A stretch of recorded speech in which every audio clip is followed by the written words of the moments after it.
سلامونه، زه ډاکټر نوید خپلواک یم. نن مو د بحث لپاره مهمه موضوع ټاکلې ده. ډیری ناروغان داسې فکر کوي چې په ستوني کې یو څه نښتي دي، بلغم پاتې دي او بار بار هڅه کوي چې خپل ستونی پاک کړي. ډیری بیا داسې فکر کوي چې له حلقوم څخه یې لاندې ستوني ته بلغم راکوز شوي دي او نښتي دي او هڅه کوي چې دا پاک کړي او یو ډول مزاحمت یې ورته ایجاد کړی. په ستوني کې د یو څه شي د بندېدو احساس کوي.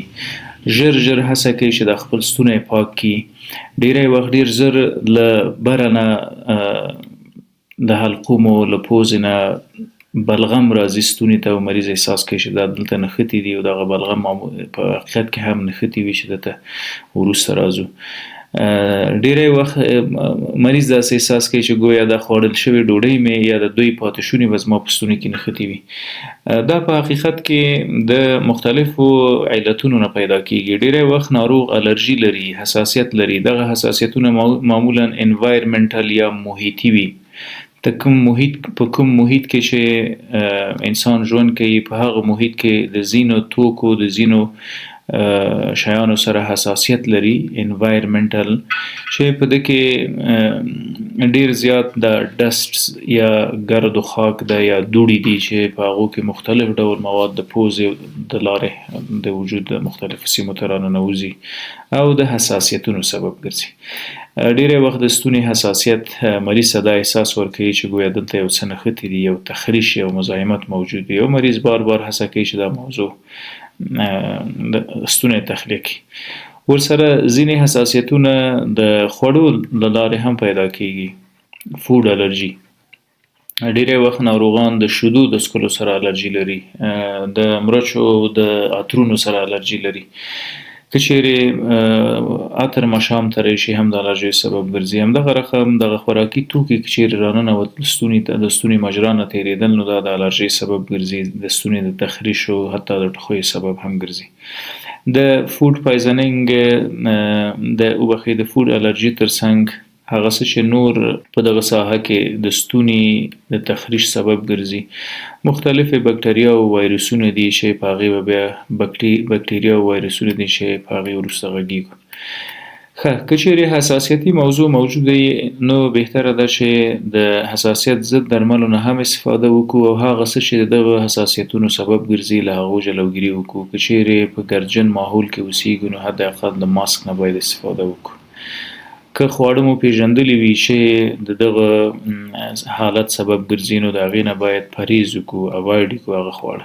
که تثبیت شول چې بکتریال یا وایرل موضوع ده، ویروس یا بکتریا د حالت ته رسولي نو انټي وایرل او انټي بکتریال میډیسنز یا دوايي موجوده ده چې د ډاکټر په مشوره ترې استفاده کولی شو. بل وضعیت ته موږ پوستنیزل ډریپس وایو. پوستنیزل ډریپس مونه دلته ساینسونه موجود دي. دغه ساینسونو یا خالیګاو التهابي وضعیت یا ساینوسایټس په پوزه کې او ساینسونو کې موجود میوکس ته حرکت ورکوي چې حرکت وکړي. میوکس هغه بلغم دي چې بالاخره حرکت کوي او راځي ګوډ ستوني ته راځي. پوست نیزل ډریپ له بره د نیزل اسپیکټ یا د پوزې له جغرافیې نه لاندې دې ساحې ته د بلغم یا د سپوټم غورځېدل. په دغه سپوټم ډیر د میوکس مواد لري. میوکس هغه لزجي او سلیخناکه مواد دي چې د پوزې شاوخوا یې پوښلې ده. همدارقم زموږ د قصبتوریې حتی د معدې دیوال هم پوښلی ده. په عفونتونو، په التهابونو، په وایرسي او بکتریال امراضو کې دا له پوزې لاندې ستوني ته راځي او د ستوني کې د تخریش سبب ګرځي. په التهابونو کې ډیری وخت د ستوني ټانسلونو التهاب د ستوني د تخریش سبب ګرځي. هلته د میوکس د ټولېدو دغه میوکس د لزجي یا د سلیخناکه موادو د ټولېدو سبب ګرځي. وبخئ. برونکایټس یا د قصبتوریې او د هغو د شاخو التهاب او عفونتونه ډیر زر د دې وضعیت منځته راتګ سبب ګرځي. نیمونیا یا سینه او بغل هغه مهمه تکلیف ده چې ډیری وخت په ژمي کې موږ د دې حالت سره لاس او ګریوان کیږو. د بلغمو زیاتوالی سپورټم او ورسره ټوخی ډیری وخت په دې حالاتو کې بلغم په ستوني کې نښلي او مریض فکر کوي چې ګویا په ستوني کې یو څه بند پاتې دي. ولې د نیمونیا وضعیت یو څه جلا ځکه ده چې مریض پکې تبه هم لري، فیور، SOB شارټنس اف بریث یا نفس تنګي هم مریض ورسره لري. همدا رقم کله چې نفس وباسي نو عجیب و غریب اوازونه په شش کې اوریدل کیږي او ورسره د ستوني تخریش. د برونکایټس او د ټانسلایټس موضوع هم د چې تبه به مریض کې وي، د ټولو هډوکو دردونه وي او ورسره په ستوني کې د تخریش احساس. ولې یو څه چې هیڅ مو ورته پام نه وي او په دې موضوع غواړم ډیر وضاحت درکړم، هغه ډیهایډریشن یا د مایعاتو کمبود ده. کله مایعات په وجود کې کمیږي، کله چې زموږ د مصرف کچه ډیره شي او د عاید کچه د اوبو کمه شي یا د مایعاتو.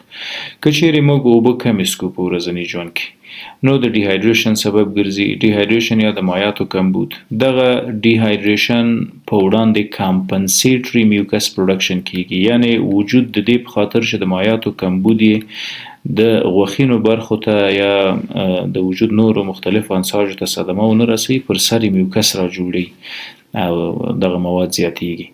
په ډیهایډریشن کې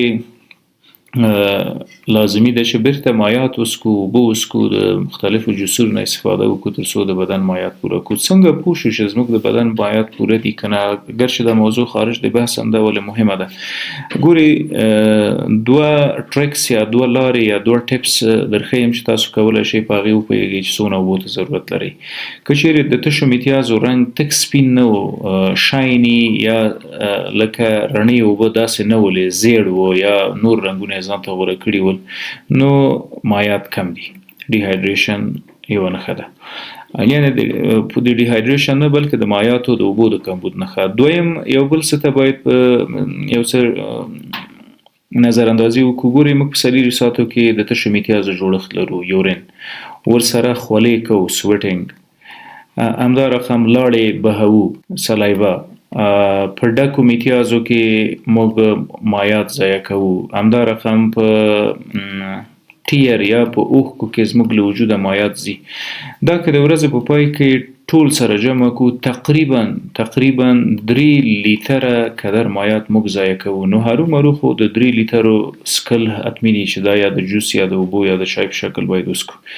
3 لیتره مایعات باید په هره ورځ وڅښو او د دې ترڅنګ د تشو میتیازو رنګ هم باید تعقیب کړو.